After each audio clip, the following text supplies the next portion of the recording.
नमस्कार, आप देख रहे हैं तेज और मैं हूं आपके साथ भावना शर्मा और आप सभी का स्वागत है तेज के इस खास शो में चुनावी पंडित। और मेरे साथ होंगे तीन खास मेहमान। जी हाँ, श्रुति द्विवेदी जी हैं, आचार्य भूषण कौशल जी हैं और ज्योतिषी प्रतीक भट्ट जी हैं। आप तीनों का बहुत बहुत स्वागत है कार्यक्रम में। तो ये शो खास है क्योंकि यहाँ बातें हैं चुनाव की भी और ग्रह नक्षत्रों की भी। जी हाँ, बातें होंगी राजनीति की, राहुल गांधी की न्यूनतम आय की, गारंटी योजना की, साथ ही में अंतरिक्ष में भारत के महाशक्ति बनने की। साथ में हमारी नजरें होंगी मोदी और राहुल गांधी की कुंडलियों पर और राशियों की चाल पर, जो लगातार ट्रांजिट होते जा रहे हैं, उस पर भी हम बात करेंगे। साथ ही में हम बात करेंगे पिछले हफ्ते में बदली स्थितियों की। साथ में चर्चा होगी आने वाले सप्ताह में होने वाले परिवर्तनों की। लेकिन सबसे पहले देख लीजिए ये रिपोर्ट। अनुरोध करीबी समनासी प्रधानमंत्री। गर्म हो रहा चुनावी माहौल, हर रोज हो रही हैं रैलियां और रोड शो। नेताओं के वादे और पार्टियों के दावे से भर गया सियासत का अखाड़ा। भाइयों बहनों, लेकिन ये तो बस शुरुआत है, अभी चुनाव का लंबा दौर बाकी है। प्रधानमंत्री नरेंद्र मोदी और कांग्रेस अध्यक्ष राहुल गांधी में सीधा मुकाबला दिख रहा है। दोनों एक दूसरे के कद को छोटा करने के लिए दांव पर दांव चल रहे हैं। कुछ दांव सितारे भी चल रहे हैं। ग्रहों नक्षत्रों ने क्या तय कर रखा है कोई नहीं जानता, लेकिन तेज के चुनावी पंडित ग्रहों नक्षत्रों और राशियों की चाल समझते हैं और आपके लिए लाते हैं सबसे खास जानकारियां।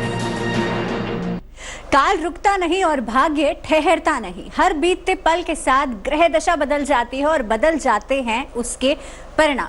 पिछले एक हफ्ते में कितने बदले हैं ग्रह नक्षत्र, कितनी बदली है उनकी स्थितियां और उन ग्रह नक्षत्रों ने कितनी बदली है देश की राजनीति को, चुनावी पंडित में हम यही जानते हैं। तो चलिए शुरुआत करते हैं इस कार्यक्रम की और सबसे पहले बात करते हैं आचार्य भूषण कौशल जी से।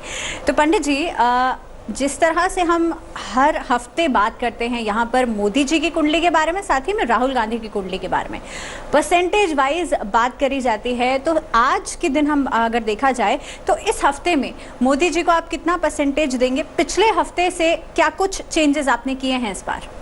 जी बिल्कुल, देखिए पिछले हफ्ते हमने उन्हें 93% दिया था, यानी 93% का भाग्य उनका चमक रहा था और राजनीति में भी वो लोकप्रियता बनी हुई थी। लेकिन इस महीने चूँकि बहुत सी जगहों पर विपक्षी गठबंधन होने की वजह से और बहुत सी और परिस्थितियों की वजह से थोड़े चेंजेस आए हैं। खासकर गुरु का भी परिवर्तन हुआ है, राशि परिवर्तन होने जा रहा है 29 तारीख को, 29 मार्च को। तो लेकिन ज़्यादा लोकप्रियता नीचे नहीं आई है, लेकिन 90% पर मोदी जी अभी भी बने हुए हैं लोकप्रियता के मामले में और बहुत अच्छा कर रहे हैं अभी जो स्थितियाँ चल रही हैं। जी, वहीं पर अगर पंडित जी बात करें राहुल गांधी की, तो विपक्षी के हिसाब से अगर देखा जाए तो राहुल गांधी को कितना परसेंटेज दिया है? क्योंकि पिछले हफ्ते मुझे याद है आपने कहा था कि राहुल गांधी के लिए आने वाला समय थोड़ा सा मुश्किल वाला होने वाला है और आने वाले टाइम में परसेंटेज घटता चला जाएगा। जी बिल्कुल वही हुआ है। पिछली बार हमने उन्हें 60% दिया था, लेकिन 60% के बाद भी इस बार वो 10% घट गया है, 50 हो गया है, क्योंकि परिस्थितियाँ अनुकूल नहीं है। बहुत से ऐसे जगहों पर है गठबंधन नहीं कांग्रेस का हो पाया, या बहुत सी जगह पर उनकी जो है बहुत जो उनके इश्यूज थे वो भी बहुत ज़्यादा लोकप्रिय नहीं रह गए। राफेल का मुद्दा भी उतना ज़्यादा अभी नहीं हो गया, चौकीदार का मुद्दा उस पर हावी होता जा रहा है जी। तो इस तरह से बहुत सी ऐसी चीज़ें हुई हैं जिसके वजह से अभी राहुल गांधी अलग थलग पड़ रहे हैं। कुछ ग्रहों का भी ऐसी चाल है जो गुरु भी उनका साथ नहीं दे, अलग थलग हो गए। बिल्कुल, प्रतीक भट्ट जी साथ में जुड़े हुए हैं। प्रतीक जी, मेरा सवाल आपसे भी यही रहेगा। सबसे पहले हम मोदी जी के ग्राफ के बारे में बात कर लें। पिछली बार आपने परसेंटेज जो दिया था उसके हिसाब से इस बार आपने कितना चेंजेस किए हैं, बढ़ाया है या घटाया है? मोदी जी को कितना परसेंटेज आपको लग रहा है? अगर मैं प्रतिशत की बात करूं तो 78 मैंने लास्ट टाइम दिया था और इस टाइम मैंने घटाकर उसे 70% कर दिया है जी। उसकी कुछ वजह है जिसे हम तफ्तीश से अभी बताएंगे आगे, लेकिन एक मुख्य वजह है जो बता देता हूँ। शनि का केतु का जो मिलन है 23 मार्च के बाद ट्रांजिट और ट्रू और मीन वैल्यू होती है, उस वजह से शनि केतु का जो प्रभाव है इनकी कुंडली पर बढ़ रहा है। इस वजह से कहीं ना कहीं वाक पटुता में कमी आएगी और उसी वजह से प्रतिशत कम किया मैंने। जी, वहीं अगर बात करें प्रतीक भट्ट जी राहुल गांधी की, तो राहुल गांधी ने हाल ही में काफ़ी कुछ ऐलान भी किए हैं। इस हिसाब से अगर देखा जाए तो इनके लिए कितना भाग्य प्रतिशत इस बार आपको लग रहा है? मैं इनका भाग्य प्रतिशत मैंने बरकरार रखा है। फर्स्ट डिवीज़न इस हफ्ते भी इन्हें पास करा रहे हैं, 60% रखा है। लेकिन एक चीज़ हमें समझनी होगी, उसकी वजह वो है बुध अभी कुंभ राशि में चले गए मीन से, तो नीच की राशि से निकल गए हैं। इस वजह से मैंने इनके परसेंट में भी छेड़छाड़ नहीं करी है। लेकिन आने वाले समय में जब वो वापस मीन में आएंगे तो ज़रूर गिरावट देखी जाएगी, जैसे कि हमारे आचार्य जी ने भी बताया। जी, यानी कि फिलहाल तो आपके हिसाब से स्टेबिलिटी को मेंटेन रखे हुए हैं। श्रुति जी के पास आना चाहूँगी। श्रुति जी, आपसे भी सेम सवाल रहेगा मेरा। मोदी जी का ग्राफ जो है कितना परसेंटेज आप देंगे? मैंने लास्ट वीक इन्हें 80% दिया था, इस वीक मैंने 88% दे रही हूँ। और 88% ग्रह नक्षत्रों के जो है दृष्टि के कारण, राशियों का जो बदलाव हुआ है ग्रहों का, उसके कारण पहले मर्क्यूरी रेट्रोग्रेड था, अब वो राशि परिवर्तन कर चुका है। साथ ही साथ जो है इस हफ्ते में, आने वाले सप्ताह में तो और प्रभावशाली रहेगा इनका, क्योंकि जुपिटर शनि केतु की युति बनेगी। लेकिन एट द मोमेंट इन्हें 80 से 88 करा है मैंने। मंगल का भी ट्रांजिट हुआ है जो कि इनके लिए बहुत पॉजिटिव रहा है जी। और एक इन्हें टेक्नोलॉजी और उससे जुड़ी हुई चीज़ों पे और ज़्यादा, जिसे कहते हैं ना, प्रभाव इनका दिखाई दे रहा है। तो लेकिन अभी हम बात कर लेते हैं राहुल गांधी की ग्राफ की, तो उनको आप कितना परसेंटेज देंगे? मैंने 3% अप किया है। लास्ट वीक मैंने 31% किया था, इस वीक 3% अप किया है। बहुत खास मेरे को इनके में जो है पॉपुलैरिटी ग्राफ बढ़ता हुआ नहीं दिखाई दे रहा है। माइनर पॉपुलैरिटी बढ़ी होगी बट बहुत मेजर नहीं दिखाई दे रहा है। पर भावना जी, आपका क्या कहना है? जी, मैं अगर अपने हिसाब से बात करूं श्रुति जी, तो मुझे ऐसा लगता है कि मोदी जी का ग्राफ जो है, मैंने पिछली बार 82% दिया था इनको, जो कि बढ़ा करके मैंने 87% कर दिया है। और उसका रीज़न कहीं ना कहीं पे ये है कि जो मंगल का ट्रांजिट हुआ है, आपने भी कहा था अभी श्रुति जी कि शनि केतु और यहाँ पर मंगल की जो युति बन गई है, कहीं ना कहीं पे इनके लिए इस समय पर, देखिए वृश्चिक राशि में जब था तो कहीं ना कहीं पे देखेंगे कि जो इनके राइवल्स हैं, जो विपक्षी हैं जो लोग, क्योंकि 6th हाउस पे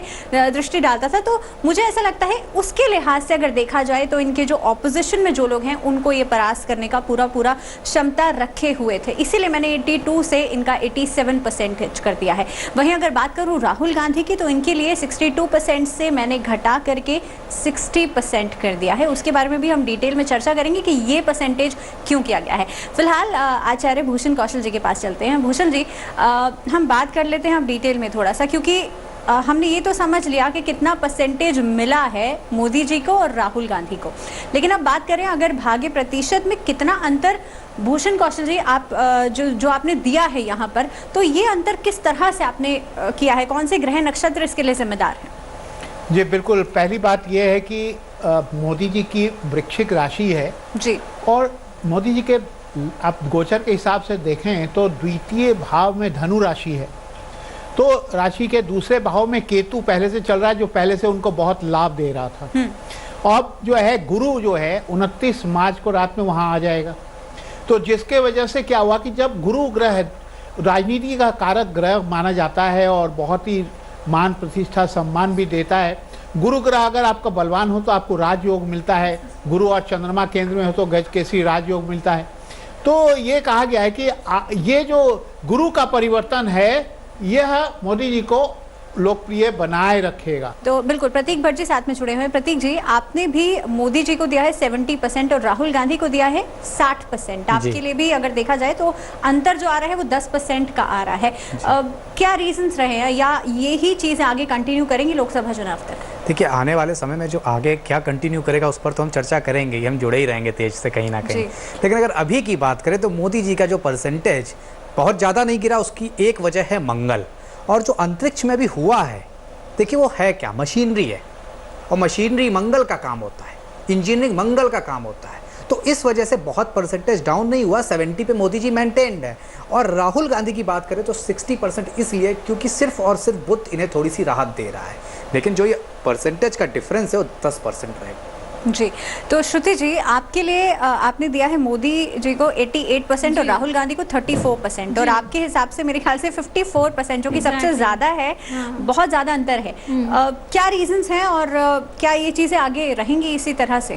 थोड़ा सा राहुल का ग्राफ आने वाले समय में बढ़ेगा, लेकिन मोदी जी का 88% देखिए, ये जो एक तो पहले मैंने वो जो बोला था वो इसरो का था, जो इन्होंने जो लॉन्च किया है, सैटेलाइट लॉन्च जो किया है, उसको लेकर इन्होंने ये जो उपलब्धियां कराई, फिर इतने अग्रेसिव हो रहे हैं मोदी जी। ऑब्वियसली जो है 7th हाउस में मंगल की पूर्ण दृष्टि लग्न को जा रही है, और द्वितीय अष्टम दृष्टि जो है वो द्वितीय भाव को जा रही है, चतुर्थ दृष्टि जो है वो इनके कर्मस्थल को जा रही है। तो ये टेक्नोलॉजी से लेकर, कंप्यूटर से लेकर, पार्टनरशिप्स, लैंड से लेकर आने वाले समय में और भी परिवर्तन लेकर आएंगे। न्यायिक मामलों से लेकर, फाइनेंसेस से लेकर और भी परिवर्तन, बट वेरी पॉजिटिव चेंजेस, इसमें घबराने वाले कोई चेंजेस नहीं होंगे।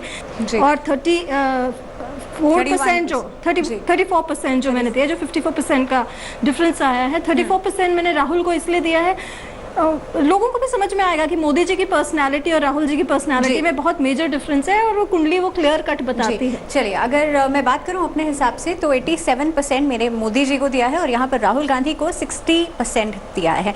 और अगर डिफरेंस यहाँ पर आ रहा है तो 27% का डिफरेंस आ रहा है, जो कि कहीं ना कहीं पे मुझे लगता है कि राहुल गांधी की कुंडली की हम बात करें तो इनके लग्न हाउस में बृहस्पति विराजमान है, जो कि वक्री है। और अब 10 अप्रैल को बृहस्पति यानी कि जुपिटर राशि परिवर्तन तो कर चुका है 29 को, लेकिन अब रेट्रोग्रेड हो जाएगा, जो कि इनके लिए कहीं ना कहीं पे मुश्किल का कारण बन सकता है आने वाले समय में। मोदी जी की कुंडली में मंगल जो कि है, हम बार बार कह रहे हैं, मंगल और चंद्रमा जो है, ये मंगल बहुत स्ट्रॉन्ग इनके लिए प्लैनेट रहेगा, और आने वाले समय में डेफिनेटली इनको कुछ ना कुछ खास उपलब्धि जो है, क्योंकि देखिए मई के महीने में 7.5 के ही समय पर, शनि की 7.5 के ही समय पर ये पहली बार प्रधानमंत्री बने थे, और मुझे ऐसा लगता है कि मई के महीने में कहीं ना कहीं पे इनको कुछ खास चीज़ ज़रूर मिलने वाली है, कुछ खास उपलब्धि ज़रूर मिलने वाली है। चलिए, हम आगे बढ़ते हैं और अब बात कर लेते हैं यहाँ पर मोदी जी की कुंडली के बारे में कि एक हफ्ते में कहाँ पहुँचा है मोदी जी का ग्राफ। तो भूषण जी, आपसे जानना चाहूँगी, यहाँ पर हम बात करेंगे डिटेल में कि कौन से ग्रह नक्षत्र जो हैं वो जिम्मेदार हैं, क्योंकि मोदी जी ने कई सारी उपलब्धियाँ भी इस समय पर हासिल करी हैं। आप जानते ही हैं कि भारत को एक तरह से चौथा महाशक्ति अंतरिक्ष जो है, अंतरिक्ष महाशक्ति जो है वो घोषित कर दिया गया है। तो कहीं ना कहीं पर अगर देखा जाए तो क्या कुछ ग्रह नक्षत्र जो हैं वो जिम्मेदार रहे हैं, जो आपने इस समय पर एलिवेट किया है इनके ग्राफ को? जी बिल्कुल, जो ये इन्होंने अंतरिक्ष में जो ये प्रयोग किया है और एक मिसाइल छोड़ करके और उपग्रह को नष्ट किया है, ये टेक्नोलॉजी बहुत पहले से ही भारत में थी, 2012 में थी, लेकिन मोदी जी को जो है हरदम चौंकाने वाली चीज़ें करते हैं वो, और चौंकाने वाली चीज़ें कर करके पूरे देश को मोहित कर लेते हैं।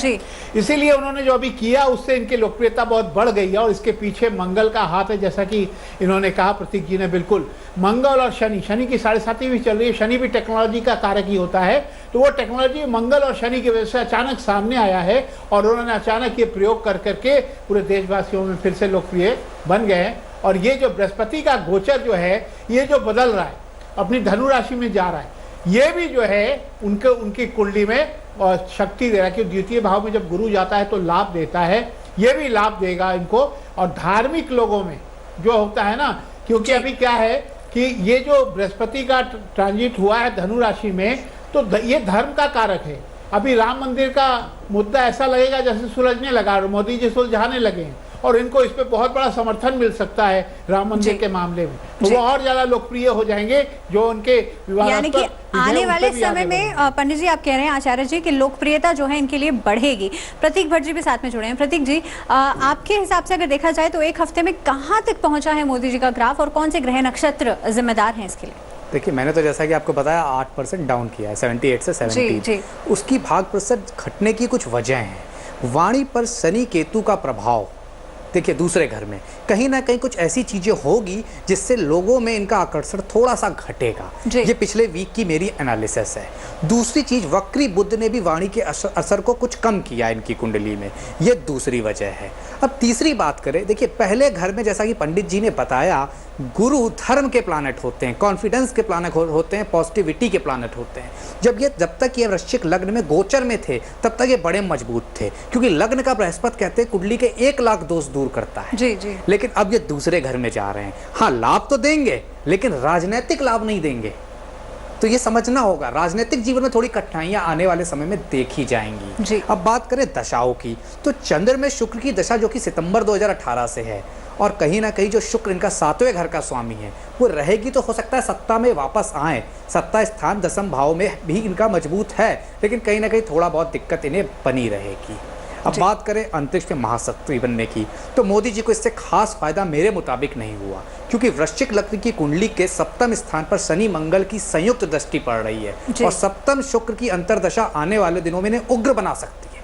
मेदिनी ज्योतिष में वैसे भी कहा गया है 7वां घर युद्ध का होता है, और 7वें घर में इसमें मंगल का गोचर, तो अंतरिक्ष में भी देखिए ये हुआ। पाकिस्तान उस समय सदमे में आ गया था जब ये हुआ, तो कहीं ना कहीं हो सकता है आने वाले समय में भी इस तरह की उग्रता की वजह से कहीं ना कहीं भारत महाशक्ति तो निश्चित तौर पे बनेगा, लेकिन युद्ध में भी जा सकता है। जी श्रुति जी, आपसे जानना चाहूँगी, आपके हिसाब से अगर जो आपने परसेंटेज दिया है, क्या कुछ चीज़ें जिम्मेदार रही हैं और कहाँ से कहाँ तक पहुँचा इनका ग्राफ? जी, जो परसेंटेज मैंने पहले दिया था और लास्ट वीक भी मैंने यही बोला था कि आने वाले समय में मोदी जी का और प्रबल बनेगा ग्राफ। वो इसीलिए बनेगा, एक तो ये जो मंगल का राशि परिवर्तन हुआ है ये इनके 7वें भाव में बैठा हुआ है मंगल, जो कि एक अग्रेशन के फॉर्म में इनके जीवन में दिखाई दे रहा है, पॉपुलैरिटी के फॉर्म में और पार्टनरशिप्स के फॉर्म में इनके जीवन में दिखाई देगा। वहीं जो 30 मार्च को गुरु का ट्रांजिट होगा सुबह 4 बजे, वो आने वाले समय में इनके लिए और प्रबलता लेकर आएगा। 5, 7 और 9 दृष्टि होती है, जिससे कि 10वें भाव में, जैसे प्रतीक जी ने बोला, वो भी देखेगा बृहस्पति। तो डेफिनेटली अप्रैल 23 तक का टाइम इनके लिए बहुत बढ़िया रहेगा। उसके बाद अप्रैल 10 तक तो शनि मार्गी रहेंगे, उसके बाद वक्री हो जाएंगे, फिर वापस आ जाएगा बृहस्पति जो है वृश्चिक राशि में। तो ये जो एक अप्रैल का टाइम रहेगा, ये टाइम इनके धर्म से जुड़े हुए मामलों में एक अग्रेशन, एक फोर्स और एक डिटर्मिनेशन लेकर आएगा, जो कि बहुत बढ़िया रहेगा इनके लिए आने वाले समय में। चलिए, अगर बात करें यहाँ पर प्रधानमंत्री मोदी जी की, तो इनके लिए भाग्य का ग्राफ जो है 87% तक पहुँचा है। 22 मार्च को मंगल का ट्रांजिट हुआ। मंगल मोदी जी की कुंडली में लग्न का स्वामी है। मंगल 6ठे घर यानी कि शत्रु पक्ष का भी स्वामी है। मोदी जी के कदमों से कहीं ना कहीं पे मुझे ऐसा लगता है कि शत्रु या विपक्षी जो हैं वो परास्त हो सकते हैं। अंतरिक्ष में जो इस समय पर जो कामयाबी मिली है इस समय पर, वो मुझे ऐसा लगता है गुरु मोदी के लग्न हाउस में बैठा था इस वजह से। और अब बात करें कि ये गोचर के हिसाब से मैं बात कर रही हूँ, अब गुरु धनु राशि में प्रवेश कर रहे हैं। गुरु की ये स्थिति जो है उन्हें जीत दिला सकती है, क्योंकि इस समय पर गुरु जो हैं वृश्चिक राशि में थे जिस समय पर ये उपलब्धि हासिल हुई, और अब 29 मार्च को ये ट्रांजिट हो चुका है। कहीं ना कहीं पे मोदी की कुंडली में चंद्रमा में केतु में शुक्र की दशा है। शुक्र कर्म भाव में शनि के साथ बैठे हुए हैं। शुक्र जो है शनि का मिलन इस भाव में राजपक्ष से इनको लाभ दिलवा सकता है। शनि की जाती हुई 7.5 कुछ अच्छे परिणाम भी इनको देकर के जा सकती है। तो समय के अभाव की वजह से हम अगले हफ्ते बिल्कुल डिस्कस करेंगे राहुल गांधी के भी बारे में। अगले हफ्ते हम बात करेंगे कि राहुल गांधी के ग्राफ में जो चेंजेस आए हैं उसके पीछे क्या रीजंस रहे हैं। तो आप तीनों का बहुत बहुत शुक्रिया, आप हमारे साथ जुड़े और इतनी खास जानकारी दी। तो आज के लिए फिलहाल इतना ही, दीजिए इजाजत, लेकिन जुड़े रहिए तेज के साथ।